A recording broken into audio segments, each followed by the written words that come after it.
Numbers chapter 22. We're going to start in verse 21. Balaam got up in the morning, saddled his donkey, and went with the princes of Moab.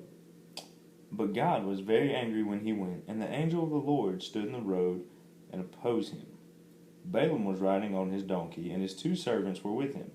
When the donkey saw the angel of the Lord standing in the road, with a drawn sword in his hand, she turned off the road into a field.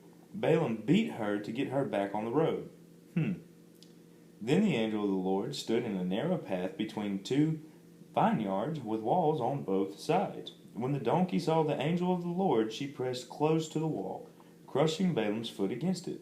So he beat her again. What a meanie. Then the angel of the Lord moved on ahead and stood in a narrow place where there was no room to turn either to the right or to the left. When the donkey saw the angel of the Lord, she lay down under Balaam, and he was angry and beat her with his staff. Then the Lord, y'all check this. Then the Lord opened the donkey's mouth, and she said to Balaam, "What have I done to you to make you beat me these 3 times?" Okay, now I'm just going to stop right here and say, guys, if a donkey speaks to you, what are you going to do? First off, you're going to run screaming like a little girl, just, ah! Right? I mean, plain and simple. If a donkey talks to you, it's going to freak you out. But no, check what Balaam did.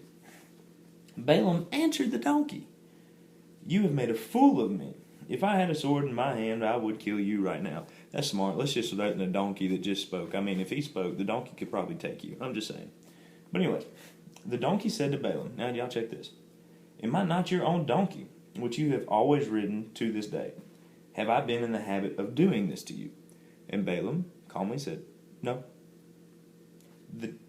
Then the Lord opened Balaam's eyes, and he saw the angel of the Lord standing in the road with his sword drawn. So he bowed low and fell face down. Now, I'm just going to say, talk about looking like a jack butt when your donkey just saves you from getting killed. Now, see, here's the flip side. God used that donkey to keep Balaam safe. Guys, God will use anything to get to the hard-headed. Because we're all hard-headed. I mean, I was probably the most hard-headed person that you'd ever meet in your life. I mean, I'm talking just, I'd run face first into anything. Just, pow. I didn't care about God. I assure you, I never saw myself in a million years sitting on the floor, reading from the Bible and praising God. Nope. Never saw it coming. Blindside, wham!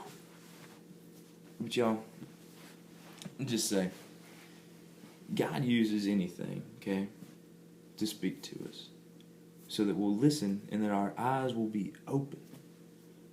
You know, I had to go through literally, and it's my own fault. It was my own choice to go through these things. But I went through hell and back. But I can witness to people that other folks, you know what I'm saying? But then again, them folks can witness to folks that they see me and be like, "Man, look at this gangster thug here. He's probably talking about God, but he's probably, some folks don't really listen to me. I don't care. I'm still going to preach the gospel. I'm still going to talk about Jesus." Guys, that's it. I'm about to go watch a 3D movie with my little nieces. Are you jealous? I would be. Wonder why? Because my nieces are thebomb.com, and my mom will be there. Had to throw her in. And guys, also I had asked by a sweet lady to pray for her 12-year-old daughter, Sydney McGrew. So y'all please keep her in your prayers and keep everybody in your prayers. You know what I'm saying? Make a list if you got to of folks to pray for. Make a list if you got to of a prayer request. You know what I'm saying? And read it and pray. Because like I said, I've had prayers answered. I ain't never had no wish answered. Jesus, love, peace. Be soon, y'all.